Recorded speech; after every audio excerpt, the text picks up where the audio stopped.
Tonight, a family is left shattered after losing their son to a distracted driver. Now, outrage is growing as the woman responsible is set to be released after serving only a fraction of her sentence.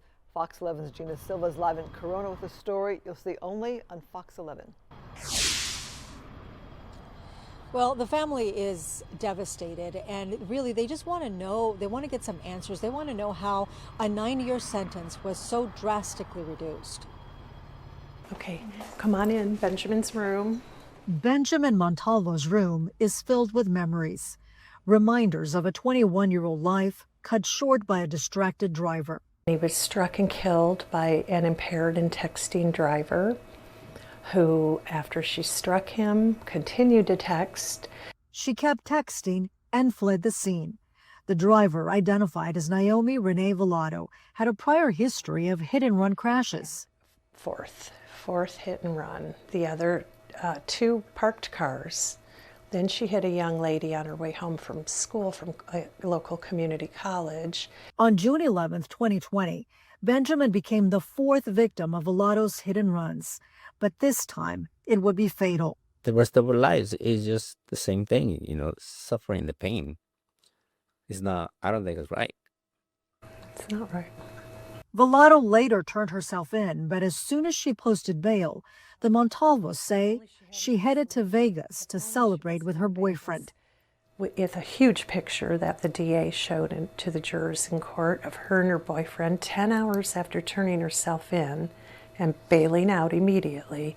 Her and her boyfriend are toasting drinks in court, and the caption says, living our best life. And we were shopping for caskets with missing a whole life. Villado was convicted of vehicular manslaughter with gross negligence and felony hit and run. This is on the day of sentencing. She was sentenced to 9 years in prison, but the family has now learned Villado is expected to be released early after serving just 2.5 years. They told me that it was probably good merit credits. So it's re-victimizing this family all over again. Victims advocate Moses Castillo is trying to help the family navigate the system to understand why Villado is being released after serving only 28% of her sentence. And nobody's giving me a straight answer. Our lives will never be the same, and nor will his brothers or anyone in the family. He was a good human, and she took that light out of this world. The Montalvo family is urging people to stop texting and driving. Now, we also contacted the California Department of Corrections and Rehabilitation, but so far no one has gotten back to us. I'll send it back to you in the studio. Any response or comment from Villado's family? No, not at all. They're staying quiet on this.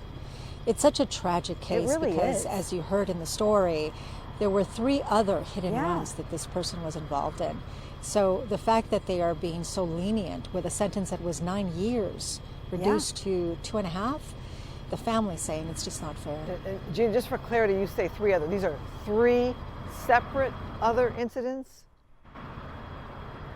3 separate other incidents that were also hit and runs, yes. And just this idea that she posted within, hours of making bond after this case, living the best life or whatever that saying is when she's in Vegas. I mean, it's just, I just can't imagine being the family.